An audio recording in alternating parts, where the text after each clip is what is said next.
तो आपको जब पता लगेगा कि मेरा टिकट कांग्रेस पार्टी के नेताओं ने नहीं काटा, मेरे भाइयों, मेरा टिकट कांग्रेस पार्टी के नेताओं ने नहीं काटा मेरे दोस्तों, मेरा टिकट काटा उस ओम बिरला ने जो कोटा में जो सेठ बैठा है। अब आपको सोचोगे कि ये कांग्रेस का टिकट मांग रहा था ओम बिरला, इसका टिकट क्यों काटेगा? मैं आपको बताना चाहता हूं, राजस्थान की कांग्रेस पार्टी में दो धड़े हैं। एक धड़ा वसुंधरा राजे से सेटिंग रखता है और एक धड़ा ओम बिरला से सेटिंग रखता है। जो राजस्थान की राजनीति चल रही है, आपको शायद ये पता नहीं होगा कि राजस्थान का सबसे भ्रष्ट मंत्री, सबसे भ्रष्ट मंत्री, सबसे चोर मंत्री प्रमोद जैन भाया, जब सब पर ईडी छापा मार रही है, सीबीआई छापा मार रही है, तो प्रमोद जैन भाया पे ईडी का छापा क्यों नहीं मरा? प्रमोद जैन भाया के भ्रष्टाचार की खुलासा क्यों नहीं हुआ? अरे वो प्रमोद जैन भाया का बाप, प्रमोद जैन भाया का गुरु भी ओम बिरला था। और प्रमोद जैन भाया का बाप, प्रमोद जैन भाया का गुरु भी वो बिरला था, और बिरला का बाप, बिरला का गुरु अमित शाह था। तो जब बिरला का बाप, बिरला का गुरु अमित शाह हो, बोस अमित शाह हो, तो फिर भाया पर कार्रवाई कैसे हो सकती है? इसलिए भाया पे कार्रवाई नहीं है। लेकिन प्रमोद जैन भाया अकेला ही व्यक्ति नहीं है जो ओम बिरला से मिला हुआ है। वो कांग्रेस का वहां सबसे बड़ा नेता कोटा में जो शांति धारीवाल बैठा है, वो शांति धारीवाल भी ओम बिरला की गोदी में बैठा है, ओम बिरला की गोदी में बैठा है।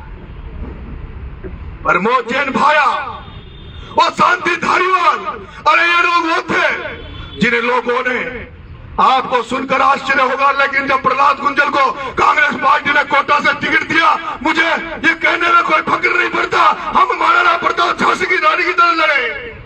लेकिन जो कांग्रेस में जो जयचंद बैठे, ये धारीवाल जैसे, जो ये प्रमोद जैन भाया जैसे जयचंद जो कांग्रेस में बैठे, जो कांग्रेस को खोखला करने में लगे हुए, मैं कहना चाहता हूं उस शांति धारीवाल ने जब यहां पर कांग्रेस पार्टी के राष्ट्रीय नेता सचिन पायलट को 25 सितंबर को मुख्यमंत्री बनाने आए थे, तो वो वही शांति धारीवाल था जिसने अपने घर पर सारे एमएलए को इकट्ठा कर उस किसान के बेटे सचिन पायलट को मुख्यमंत्री बनने से रोक दिया था। और वो शांति धारीवाल जिसने केवल सचिन पायलट को मुख्यमंत्री बनने से नहीं रोका मेरे भाइयों, उस शांति धारीवाल और उस प्रमोद जैन भाया ने उस देवनार के बेटे, उस साडूबा के बेटे, उस प्रहलाद गुंजल को भी हराने में कोई कोर कसर नहीं छोड़ी। हमें पता था किस तरह से ओम बिरला के दोनों बढ़िया सेठ ओम बिरला के पैसे कोटा में बांट रहे थे। मैं पूछना चाहता हूं कि कांग्रेस की सरकार थी, शांति धारीवाल गृह मंत्री हुआ करते थे, तब भी कोटा का आईजी रवि दत्त गौर रहता है। कांग्रेस के राज में भी कोटा का आईजी रवि दत्त गौर रहता है, और जब बीजेपी का राज रहता है उसमें भी कांग्रेस का, उसमें भी कोटा का आईजी रवि दत्त गौर बैठा है। ये क्या सेटिंग है? ये क्या साठगांठ है? कोटा का आईजी रवि दत्त गौर जब कांग्रेस पार्टी सरकार में रहे तब भी वो आईजी रहे, और जब बीजेपी का राज आए तब भी वो आईजी रहे। ये सेटिंग को समझने की पड़ेगी मेरे किसान भाइयों के बच्चों। इन सेटिंगों को तोड़ना पड़ेगा, इनसे लड़ना पड़ेगा। अगर इनको नहीं पहचानोगे, इनको साठगांठ को नहीं पहचानेंगे, इनके तालमेल को नहीं पहचानेंगे, तो हमारी आने वाली पीढ़ियों का भला होने वाला नहीं है। और वही शांति धारीवाल, प्रमोद जैन भाया जैसे सैकड़ों नेता, मैं नाम नहीं लेना चाहता हूं, लेकिन अगर जिस दिन मैं खोलूंगा ना पोल कि कोटा के चुनाव में किस किसने 2-2 करोड़ रुपए ओम बिरला ने जिनको दिए, किस किसने 2-2 करोड़ रुपए लेकर ओम बिरला से प्रहलाद गुंजल को किस किस कांग्रेसियों ने हराया, उस दिन राहुल गांधी भी चकित हो जाएगा कि मेरी कांग्रेस इसीलिए तो डूब रही है, मेरी कांग्रेस पार्टी इसीलिए तो डूब रही है। मेरे प्यारे भाइयों, और वो प्रमोद जैन भाया, शांति धारीवाल को तो छोड़ो, ये जो पूर्वी राजस्थान में जो मीणा नेता बैठे ना, उनका हाल भी उनसे कोई अलग नहीं है। मैंने हरिश्चंद्र मीणा से कहा, उनको वहां संदेश भेजा, मैसेज भेजा, मेरे रिश्तेदारों को भेजा उनके पास, मैंने कहा हरी जी मैं बहुत दिनों से रोडों पे भटक रहा हूं, सड़क पे भटक रहा हूं। उपचुनाव में मुझे प्लेटफॉर्म की जरूरत है, मुझे सहारे की जरूरत है। एक बार मुझे मौका दे दो, मैं मेरे दोनों बच्चों की, मेरी दिया की और अनिरुद्ध की सौगंध खा के कह दूंगा, मैं स्टाम्प पर लिख दूंगा कि 4 साल बाद मैं देवली उनियारा को छोड़कर छपड़ा चला जाऊंगा और उसके बाद आपकी मर्जी जो लड़ लेना है। मैंने ये भी कहा कि आपकी लाइन से अलग नहीं जाऊंगा, कभी जिंदगी में आपका अनादर नहीं करूंगा। हरिश्चंद्र जी मीणा जैसा आपका वो कहा, मैं जिंदगी भर आपका एहसान मानूंगा। लेकिन उसने मेरे से मिलने के लिए भी मना कर दिया, क्योंकि उसकी तो सेटिंग कैसी से हो गई थी, बेग से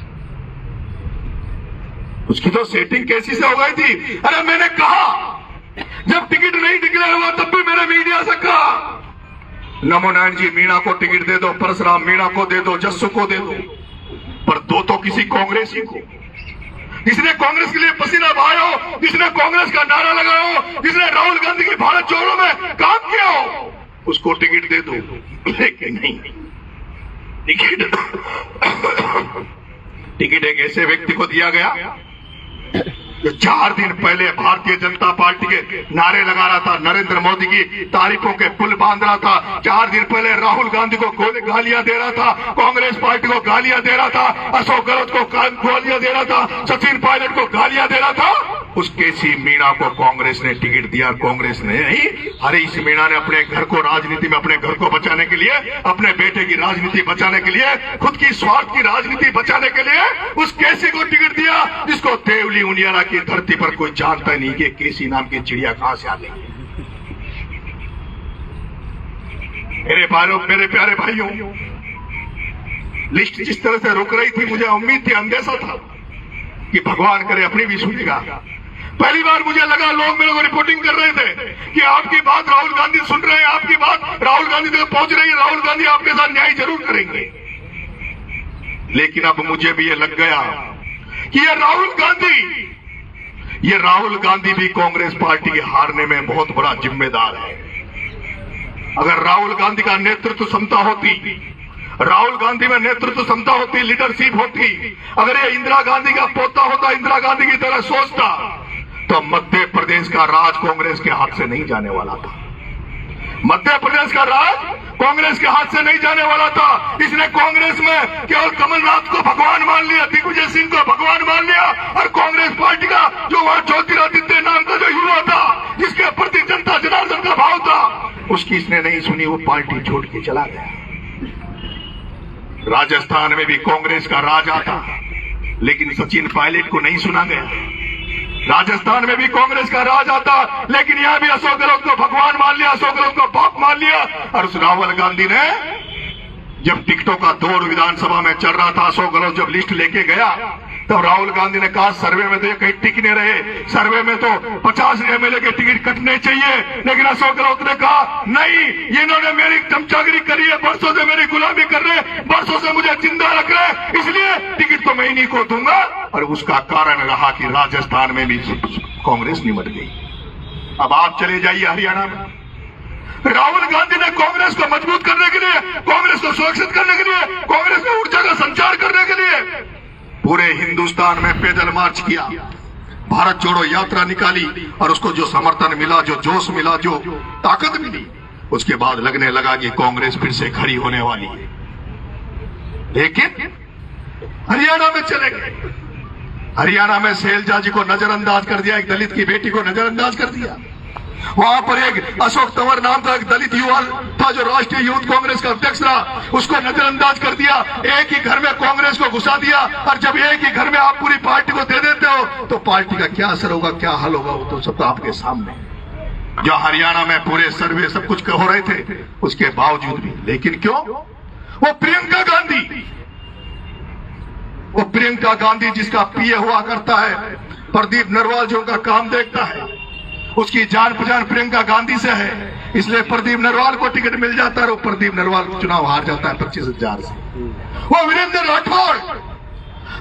राठौड़ जो सेक्रेटरी बनकर राजस्थान में आता है, प्रभारी बन जाता है हाड़ौती का, और हाड़ौती में अपने भाई करण सिंह राठौड़ को टिकट देता था। आपके भाई नरेश मीणा का टिकट काट के वो वीरेंद्र राठौड़ हरियाणा में अभी एमएलए का चुनाव लड़ा और पूरी तरह से चुनाव